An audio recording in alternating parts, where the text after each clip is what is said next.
Right. So welcome everyone. We are going to be talking a little bit tonight about the Community Resiliency Model, or CRM for short. My name is Nicole Ramirez. I am a school counselor at Westlake Elementary School in Jefferson Elementary School District. And I'm Melissa Ambrose, and I'm the wellness coordinator at Jefferson Union High School District. And we're really happy that you're here with us tonight. And we're going to just assume that people will be coming in slowly over time while we're presenting. And just to confirm, everyone can see my screen. Is that correct? All right, we're all good. So you only see my slides for now? Okay, perfect. So I jumped ahead and I introduced myself, but again, this is my name and my role at Westlake Elementary School. And we also have Melissa, as she had mentioned. So I know we're only a small group right now, but just to start, we will be asking throughout to use our chat. You can use it either on your phone or your computer. If you're chatting from your phone, you just need to click on the 3 buttons on the bottom right to pick chat, and this will enable the chat. And basically what we're going to use our chat for now is just to take a moment to share in the chat your name, what school district you're coming from. So if you're in JESD or JESD, and the grades of your child or children if you have more than one child in our schools.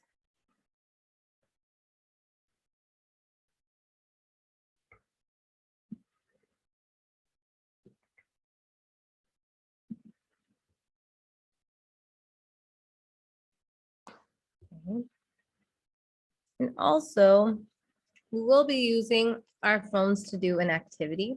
So you can keep your phone out if that works. I also recognize you might be using your phone to access Zoom. So that's okay if that is the case. No problem.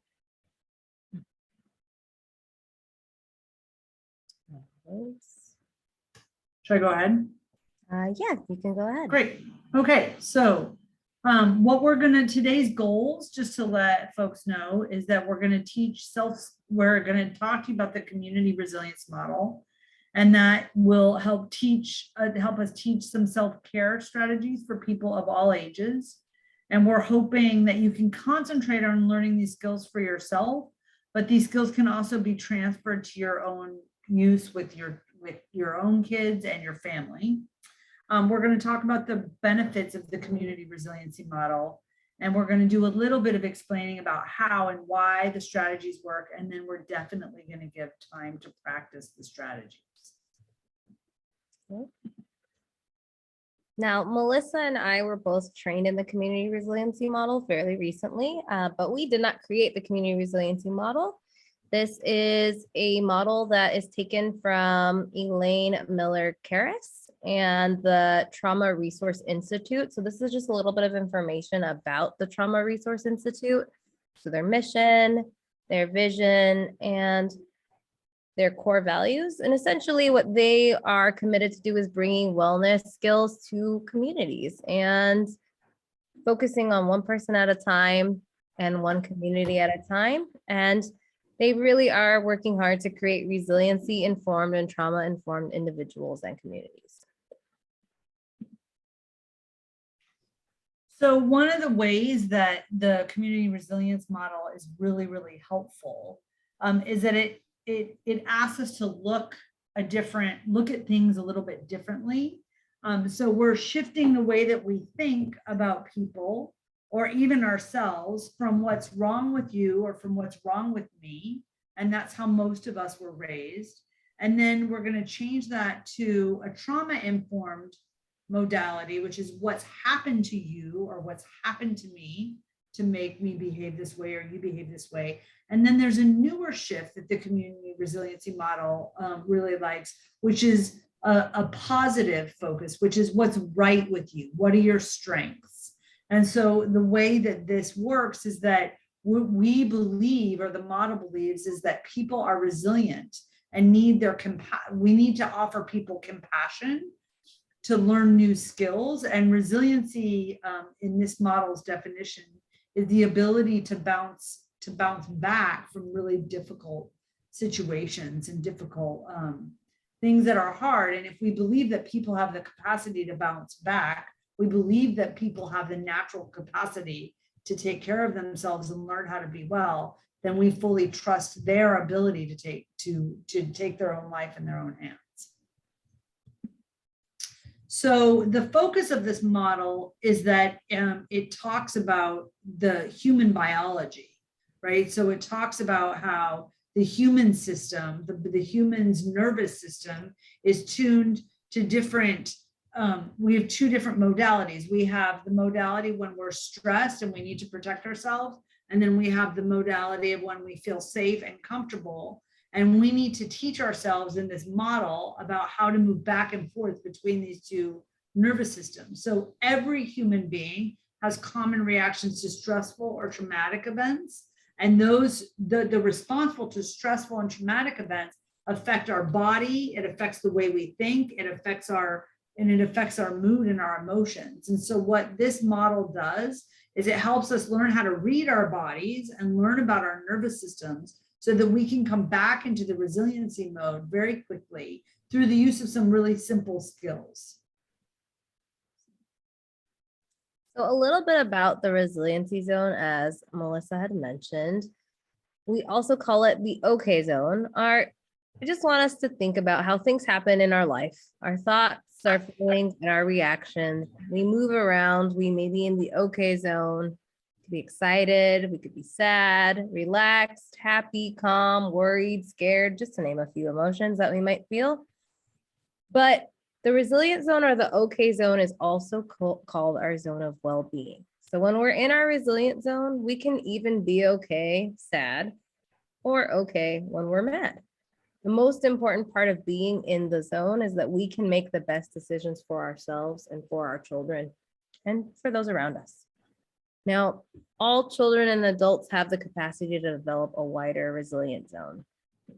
So when we widen our resilient zone, we can respond to our child's behaviors that challenge us and will be in a calmer state. We can also help our child or ourselves learn to expand their resilient zone. So noticing how there is kind of an ebb and flow. You can go up and down throughout the day, but you can still bounce back when you're in your resilient zone. Now, I know that Melissa also talked about what is resiliency, but I'll give you a little more on that. But when we think of resiliency, it's basically the ability to cope when things go wrong.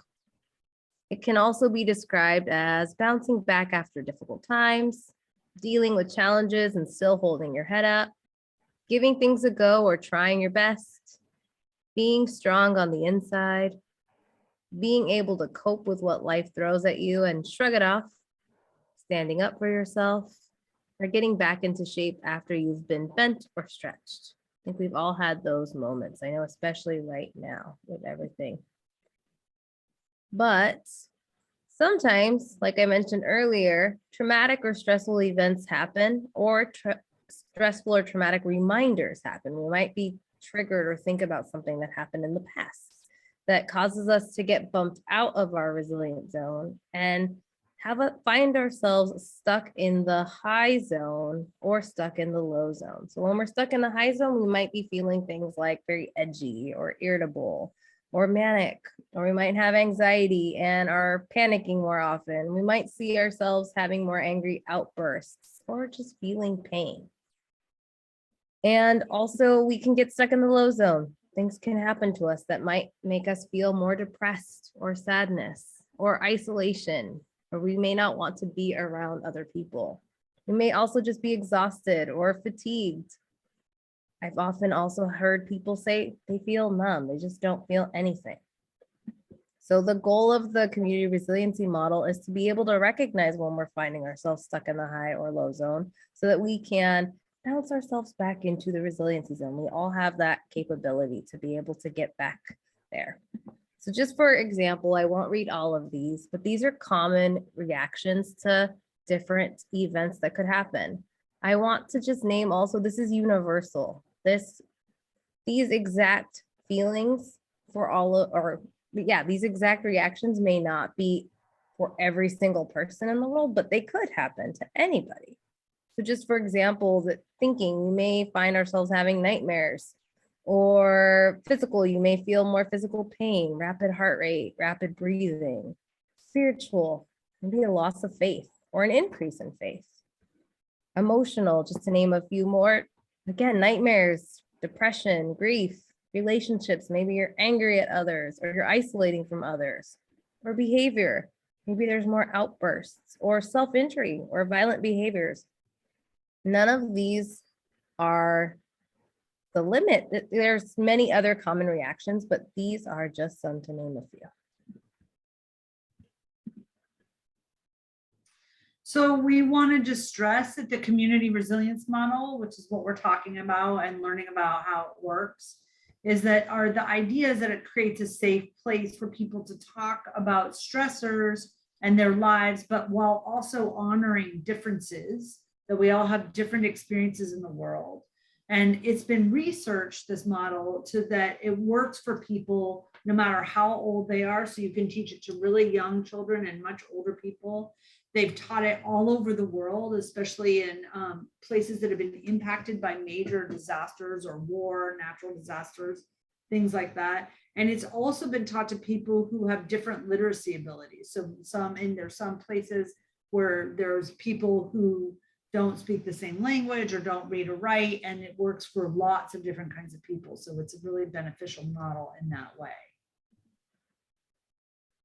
And then I'm not going to talk about this slide in depth, but just kind of want to point out that things are very, very stressful for many people right now, in great part due to the COVID-19 pandemic that seems to be going on and on. And we know that a lot, like school is very complicated and many people have been laid off or lost jobs. There's economic struggles, there's housing issues and food difficulty.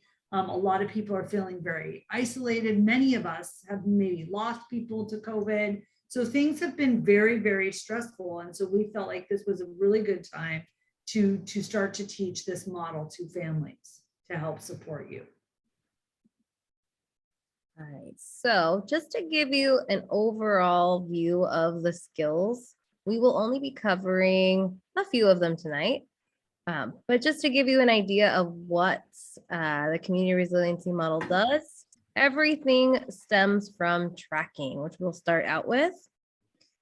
So in order to do all of the other skills around tracking, you have to start by tracking. All right, so then there's also resourcing and grounding. These are often the big three that we talk about the most, and we often will be using in our classrooms, in our home lives, just in our communities. But also some other very important ones are gesturing, shift and stay, and help now. So I've said tracking a bunch of times, but tracking is basically the foundation for helping stabilize the nervous system. And essentially, all that tracking is just noticing or paying attention to sensations or what is happening inside the body in the present moment. So when I say sensations, I just invite you to think of 3 scenarios to track. For example, for example, I'm just going to name some situations that could happen to you. Okay, and as I read them, pay attention to the sensations within your nervous system or your body. Think about, what do you notice happening inside? Notice where you have the sensations in your body. And then just take a second to think about, are the sensations pleasant, neutral, or unpleasant? Okay, so I'll go through these again. These will be just here for you. Just think about, as you wake up one day, the phone rings, and you see a text message from your boss. No details, just a text message from your boss. It's the first thing you see. Just thinking about, what do you notice happening inside? Where do you have the sensations in your body? Are they pleasant, neutral, or unpleasant sensations? And then doing your best to bring awareness to where you're feeling the pleasant and or neutral sensations. And just sit with that for a moment.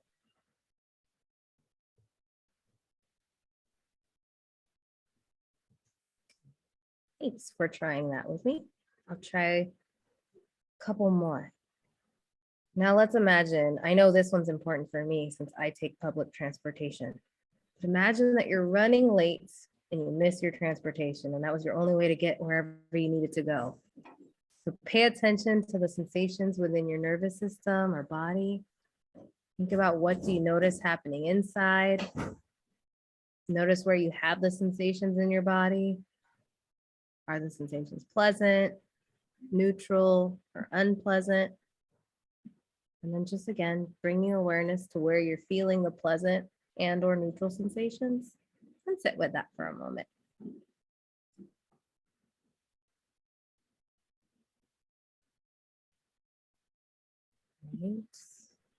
Thanks for bearing with me. One more, okay? Now I invite you to try this last one. Someone you really love, anyone in your life, sends you a spontaneous or an unexpected "I miss you" message. It could be a text, it could be a card, it could be a letter, but they send you something that says "I miss you." Maybe you haven't talked to them in a while. All right, so go ahead and pay attention to sensations within your nervous system or body. Focus on what you noticed happening inside and notice where you have the sensations in your body. And then just think, are they pleasant, neutral, or unpleasant sensations? And then again, bringing awareness to where you're feeling the pleasant and or neutral sensations. And we'll just sit with that for a moment.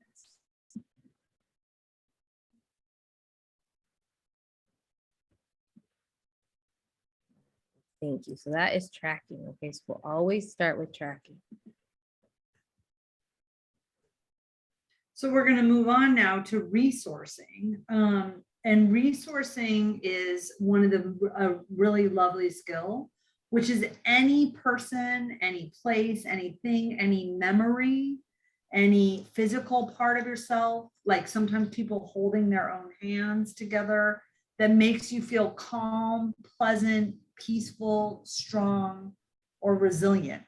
So a resource can be real or imagined. So many people will use a spiritual figure, depending on their belief system, might be a mystical being. It can be someone from the past. It can be like someone who's passed on, or an animal. It can be internal, meaning like just purely a memory, or it can be external. So there's pictures there of like a group of people having a meal together. So a resource could be just imagining your family having a meal together, or if you have a pet and petting and holding and loving your pet, or this person looks like they're going hiking in the mountains with a child, like anything that makes people feel really good and safe and secure is a resource. So this next slide just shows some images of resources, which I kind of went over again. So there's a family giving hugs, puppies, for some people, chocolate cake, which is delicious, going for a walk in the woods. A lot of people find babies really lovely, sitting in a beautiful place, looking at the ocean, anything like that, even just a picture of it that evokes the pleasant sensations, the feeling of safe, the feeling of being happiness is a resource. So now some of the questions that we ask in the community resilience model, we remind people to ask themselves. So you might want to think quietly to yourself the answers to these questions, which is, one of them is, who or what is helping you the most right now? So let's just say, whether you're having a super hard time these days or not, when you have a difficult time, who or what helps you the most right now? So maybe you have a friend you go talk to. Maybe you're someone who has a strong spirituality and you pray. Maybe go sitting outside for 5 minutes helps. So that's one of the wonderful resource questions we have. So just thinking on your own the answer to the question. And then the next one is, who or what is giving you strength, or who or what gives you strength? So again, thinking of that answer quietly to yourself. And again, using tracking to notice the sensations in your body. So really noticing when you think of like, who or what is giving you strength right now? How does that feel to think about that? And then the last question is, who or what has helped you get through hard times in the past? So what, bringing to mind something that has been difficult in the past, what has that been? And really bringing that mind. And in the last, when Nicole did the tracking questions, the very end one where you were focusing on a sweet message from someone who you really love, that's a way of resourcing, of like bringing love in from somebody into your system. So the next slide, we're going to do a quick, we just sort of did a resourcing exercise. So think about one of the answers to those three questions. Think about a resource and really, really, really bring it to mind. So someone or something that gives you strength, someone or something that helps you get through hard times, someone or something that makes you feel safe and secure and loved, and really, really bring that resource to mind. Get all the qualities and the details of the resource and describe to yourself 3 qualities about this resource. So if it's a person, you might think to yourself, well, like they're really, really patient. They listen really well. Or if it's a spiritual being, like they love me unconditionally. So describe to yourself 3 qualities. And then while you're doing that, do the tracking. Notice the sensations connected, especially the pleasant sensations, the grounded sensations, the peaceful sensations.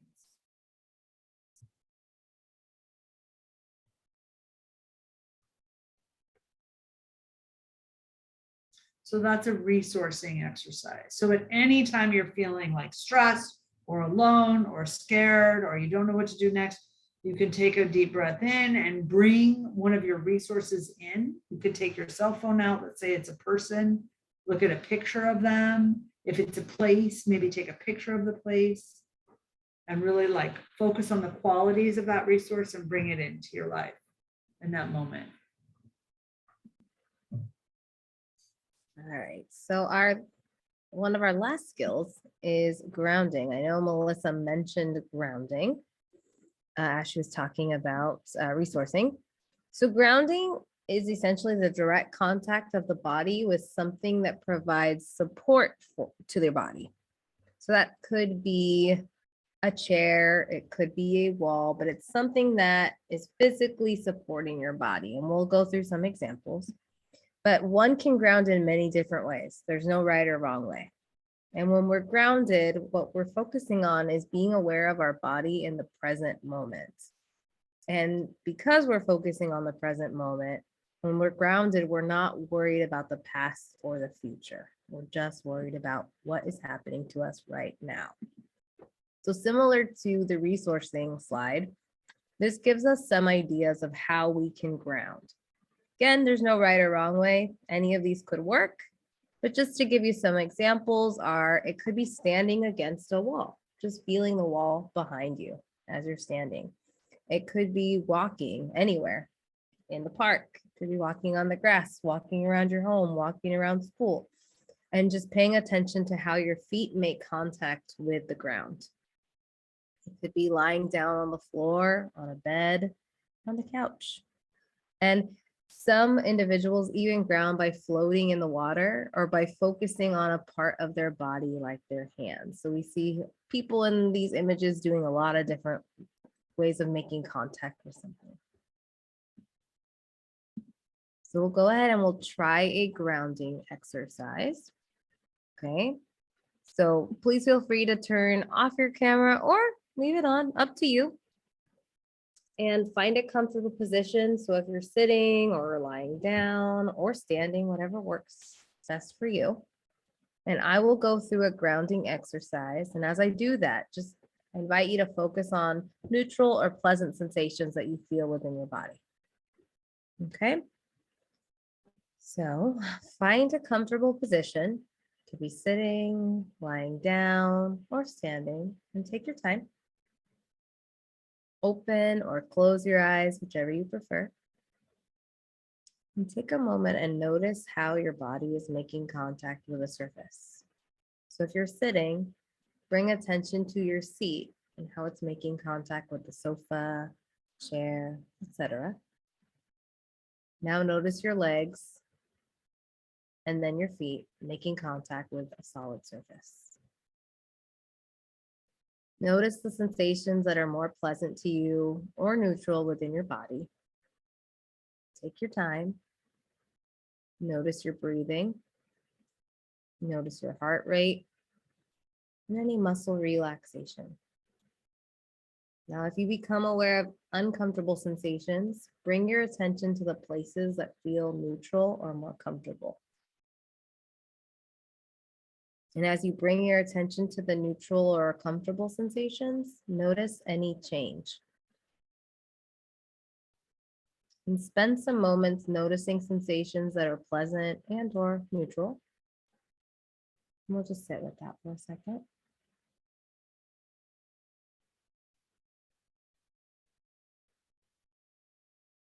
And as we get ready to end, slowly scan your body and bring your attention to all sensations that are pleasant or neutral.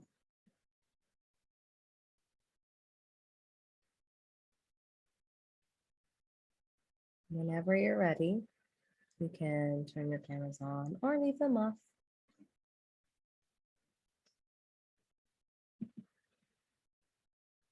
Okay. And we will go ahead and say thank you for trying that. We'll go to our next skill, okay? Now, help now is another great skill. All of our skills that we've talked about are really pretty easy to implement and use in the moment, but I would say help now is one of our easiest things to try when you're in a moment where you just need to do something quickly, okay? But I just noticed I need to plug my computer in. So I'm just going to pause for 1 second. Thank you, and I'll be right back. I can talk about this while you're gone, Nicole. So help now is a strategy where you can just pick lots of different things that can help you. And so I'll just go over some of the options. One of the options is just listening to the sounds around you. So some people find that very, like, if you're feeling very distressed, it can help get us back into our resiliency zone. And it can help us get regulated. And so you could just take a moment to listen to the sounds around you. Another one would be to count backwards from 10. It's just like it gives the mind something to do to break its concentration on the thing that's stressful. So that can be really helpful to count backwards from 10. Do you want to do the other ones, Nicole? Sure. Thank you for giving me a second. And yes, again, these are really quick. So sometimes you may not remember all of them, but you could remember some of them. Sometimes just touching something in nature, maybe just picking something up or just touching a leaf or something that's outside can really help. Sometimes pushing against a wall or even your desk or a table that's nearby, just having your hands on the surface. Notice how that's also some kind of grounding too. Sometimes just taking a moment to notice your surroundings, see where you are, looking around, taking it in, going for a walk, wherever that walk might be, even if it's just leaving your office or leaving your home for a moment and just stepping outside. Touching the furniture, whatever that might mean, so your chair, your desk. Sometimes it can be really helpful to just take a drink a glass of water, or maybe for some of you, another beverage. Coffee can help sometimes. I know that's a popular one. Tea. Sometimes feeling the temperature, whether it's warm, hot, cold, and just noticing that around you. Or sometimes when you really just may not be able to think of something off the top of your head, you can just focus your attention on something that you see that is more pleasant. So I'm seeing right now my water bottle that has rainbows, and it's very pleasant to me right now. So you could just take a moment and focus on something that you see. So I know that we've covered a lot of different skills. But Melissa, I'll let you go with this one. Oh, there we go. There you go. Whoops. Am I unmuted now? Sorry about that. Good. You're So good. just to review some of the skills that we did today, I'll just remind you guys, we reviewed tracking. So one of the most important skills, our ability to notice. And just so you all know, like I've been working on tracking for a long time, and it gets better and better and better over time. So it's like a skill that we never get perfect at, but really noticing what's going on in our bodies. So we notice when we're starting to get out of our resilience zones, too low or too high. We notice what our resilience zones feel like all throughout the body. And we start to notice pleasant and neutral, really focusing on pleasant and neutral sensations. And then another skill we talked about today was resourcing. So finding a person, a thing, an animal, a place, or many of those, of things that bring you happiness and peace, a sense of security and comfort, maybe even having images on your cell phone of those things, but like really deeply bringing them to mind so that when you're out of your resiliency zone, you can bring those resources to mind. We discussed grounding. So really getting your body, feeling the body on the ground, standing or sitting, noticing the sensations in the body that are pleasant or neutral, about feeling really connected to the earth, to the ground, the support. And then we also discussed the different help now strategies, which are sort of quick little things that you can do in any moment, counting backwards from 10, taking a sip of water, touching something that's a pleasant sensation. And so it might be helpful right now for you to think of 2 of the skills that you could use that seems like they would be beneficial for you, or that you can think of using. And we had put in our little notes that you could drop that in the chat, but we're actually pretty close to being done with the formal part of the presentation. So instead of maybe dropping that into the chat, people could, if you have questions or you want to talk about the skills, we could do that right now, since we have such a small group with us today. Yeah, I can stop sharing my screen so that I can see people again. So, and if you don't have questions, that's okay, but just, we wanted to make sure that people had skills that they could take away from the presentation, things that they could do. There's a lot more content to the presentation that's all about sort of the brain